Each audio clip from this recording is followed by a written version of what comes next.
ሰላም ጤና ይስጥልን ውድና የተከበራችሁ የዩቲዩብ ቻናሌ ቤተሰቦች በዛሬው ፕሮግራማችን ላይ እንግዲህ የኤሌክትሪክ መኪናን ለመግዛት ያያሰቡ ከሆነና ለመግዛት እያቀዳችሁ ከሆነ ማወቅ ስለሚገባችሁ የተለያዩ የኢቪ አይነቶችን በዝርዝር እንመለከታለን። በተለይ በአሁን ሰዓት ዋጋቸው እጅግ በጣም እየቀነሰ ከመምጣቱ ጋር ተወዳጅና ተፈላጊ እየሆኑ መጥተዋል። እናንተም ወደ ኤሌክትሪክ መኪና ዝንባሌ ካላችሁና የኤሌክትሪክ መኪናን ለመግዛት ፍላጎት ካላችሁ ስለተለያዩ አማራጮች ማወቅ በጣም አስፈላጊ ስለሆነ በዚህ ቪዲዮ የተለያዩ አይነት የኢቪ አይነቶችን እንዲሁም ጥቅምና ጉዳታቸውን በስፋት እንመለከታለን። ታዲያ ቪዲዮውን እንደምትወዱት አልጠራጠርም። ስለዚህ ሁላችሁም ላይክ አድርጋችሁ መጨረሻ ላይ ደግሞ ይጠቅመናል ካላችሁ ሰብስክራይብ ማድረጋችሁን አትርሱ እያልኩኝ በቀጥታ ወደ መረጃው አመራው። ከቅርብ ጊዜ ወዲህ የኤሌክትሪክ ተሽከርካሪዎች እጅግ በጣም ተመራጭና ተፈላጊ እየሆኑ መጥተዋል። በተለይ በአሁን ሰዓት የኤሌክትሪክ መኪኖች ዋጋ እጅግ በሚባል መልኩ እየቀነሰ ይገኛል። ነገር ግን የዋጋው ቅናሽ ሳይሆን እነዚህ ተሽከርካሪዎች ማለትም የኤሌክትሪክ ተሽከርካሪዎች ስንል በደፈናው አንድ አይነት መረጃዎችን ውስጣችን ላይ ይነበባል። ነገር ግን የኤሌክትሪክ ተሽከርካሪዎች በርካታ አይነት አማራጮችና ጥቅምና ጉዳታቸው ስላለ በዝርዝር እንግዲህ ወደናንተ የምናደርስ ይሆናል።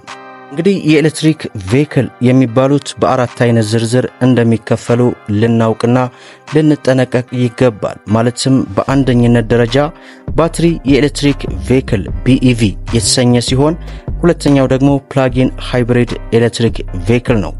በሶስተኛ ደረጃ ሃይብሪድ የኤሌክትሪክ ቬሂክል ሲሆን አራተኛው ደግሞ ፉል ሴል ኤሌክትሪክ ቬሂክል በማለት በአራት አይነት አማራጭ ነው እንግዲህ በብዛት እኛ የምናውቃቸው ተሽከርካሪዎች ማለት ነው።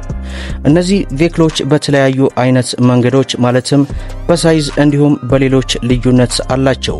ማለትም ከትናንሽ መኪኖች እስከ ትላልቅ ተሽከርካሪዎች ድረስ መዳረሻ ያላቸው የሚካተቱ መሆናቸውን ልናውቅ ይገባል። በአንደኝነት ደረጃ እንግዲህ የምንመለከተው ባትሪ ኤሌክትሪክ ቬሂክል የሚባለው ሲሆን ባትሪን በመጠቀም ብቻ ቻርጅ በማድረግ በቤታችንም ሆነ በተለያዩ ቻርጅ ስቴሽኖች ሊሆን ይችላል ቻርጅ በማድረግ ብቻ መኪናውን ማንቀሳቀስና እንዲሄድ ማድረግ የምንችልበት አንዱ ሲስተም ነው። ምንም አይነት ነዳጅና የነዳጅ ሞተር ሳይፈልግ የሚንቀሳቀስ ተሽከርካሪ ሲሆን እነዚህ ተሽከርካሪዎች ዜሮ ኢሚሽን ውስጥ የተለያዩ አይነት ጥቅምና ጉዳቶችን ይይዛሉ።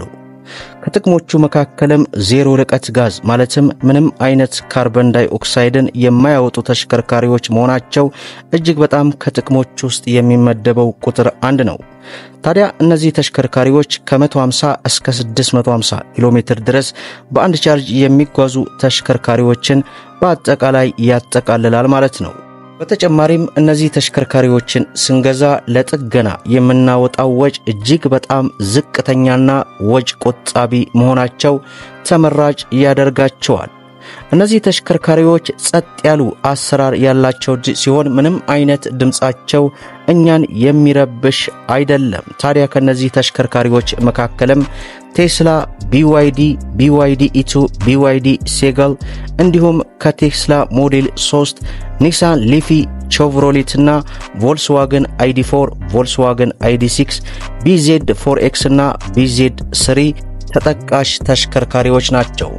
እነዚህ ተሽከርካሪዎች ከጉዳታቸው መካከል እንግዲህ አጭር ኪሎ ሜትርን መጓዝ የሚችሉ ሲሆን ያ ማለት ከ150 እስከ 650 ኪሎ ሜትር ድረስ መጓዝ እንድንችል የሚያደርግ ሲሆን የተወሰነ ርቀትን ብቻ መገደባቸው ከጉዳታቸው መካከል ይጠቀሳል። በተጨማሪም እነዚህን ተሽከርካሪዎች ለመሙላት የሚፈጅብን ጊዜ ከማባከኑ የተነሳ የመሙያ ጊዜ ያባክናል የሚባሉም ሲሆን ከፍተኛ የመነሻ ዋጋም ስላላቸው እነዚህ ተሽከርካሪዎች እንግዲህ ከጉዳታቸው ውስጥ የሚጠቀሱት እነዚህ ናቸው። በሁለተኝነት ደረጃ ደግሞ ፕላጊን ሃይብሪድ ኤሌክትሪክ ቬሂክል ታይፕ ሲሆን ፕላጊን ሃይብሪድ ማለት ምን ማለት ነው? ፕላጊን ሃይብሪድ ማለት የነዳጅና የኤሌክትሪክ ተጣምሮ መሽከርከር የሚያስችለው ተሽከርካሪ ሙሉ በሙሉ ፕላጊን ሃይብሪድ ኤሌክትሪክ ቬሂክል የሚባሉ ተሽከርካሪዎች ናቸው። ይህ ማለት የኤሌክትሪክ መኪና የሚሰራበት እንደ ኖርማል ቻርጅ እየተደረገ ሲሆን ነዳጅም እንደዚሁ አንድ ላይ አጠቃለው የያዘ መኪና ማለት ነው። እነዚህ ተሽከርካሪዎችም የራሳቸው የሆነ ጥቅምና ጉዳቶች ያላቸው ሲሆን ከጥቅሞቹ ስንጀምር ሁለቱንም በአንድ ላይ ማለትም የኤሌክትሪክም የነዳጅም ሞተር መጠቀም መቻሉ እጅግ በጣም ተመራጭና ተወዳጅ ያደርጋቸዋል። ሌላው የነዚህ ተሽከርካሪዎች ጥቅም የተሻለ ጉዞ ርቀትን መሄድ የሚችል ነው። ያ ማለት ከሌሎቹ የኤሌክትሪክ መኪኖች ቅድሚያ ላይ እንደገለጽንላቸው በርቀት የተገደቡ ሳይሆን እጅግ ረጅም ኪሎሜትርን መጓዝ የሚችሉ ያ ማለት እስከ 1200 እና ከዚያ በላይ መጓዝ የሚችሉ ፕላጊን ሃይብሪድ ተሽከርካሪ መኖራቸው እጅግ በጣም ተወዳጅና ተመራጭ ያደርጋቸዋል። ሌላኛው የነዚህ ተሽከርካሪዎች ጉዳት ተብሎ የሚነሳው ከኤሌክትሪክ ተሽከርካሪ ማለትም ከቢኤቪ ያነሰ የኤሌክትሪክ ክልል በመሆናቸው ከጉዳት ደረጃ ውስጥ ይጠቀሳል። ከኤሌክትሪክ መኪኖች የበለጡ ውስብስብ ናቸው በሚል ከጉዳት ውስጥ የሚከተቱ ሲሆን ያ ማለት ከቢኤቪ የኤሌክትሪክ ተሽከርካሪዎች ጋር ሲነጻጸር እነዛ ፍሌክሲብል ወይንም ፍሪ የሆኑ ሲሆን በዚህ ተሽከርካሪ ላይ አብዛኛው ውስብስብ ነገር ተደርጓል። ሌላኛው ከነዚህ ተሽከርካሪዎች ውስጥ ጉዳት ተብሎ የሚጠቀሰው ሁለቱንም አይነት ነገር መጠይቃቸው ነው። ያ ማለት የኤሌክትሪክንም የነዳጅንም ሁለቱንም በመፈለጋቸው ከጉዳት ውስጥ ይጠቀሳል። ታዲያ ከነዚህ ተሽከርካሪዎች መካከልም በጥቂቱ ሬንጅ ሮቨር፣ ሆንዳ ኢንሳይት፣ ቶዮታ ፕሬስ እንዲሁም ሃይዋንዳይ ሳንታ ፌ ሃይብሪድ፣ BYD ሶንግ ፕላስ፣ BYD ታንግ DMI እነዚህ ተሽከርካሪዎች እንግዲህ በመዲናችን አዲስ አበባ ላይ በስፋት የሚነሱ ተሽከርካሪዎች ናቸው። ሶስተኛው ሃይብሪድ ኤሌክትሪክ ቬሂክል የሚባለው ታይፕ ሲሆን ሃይብሪድ የኤሌክትሪክ ቬሂክል ማለት ምን ማለት ነው?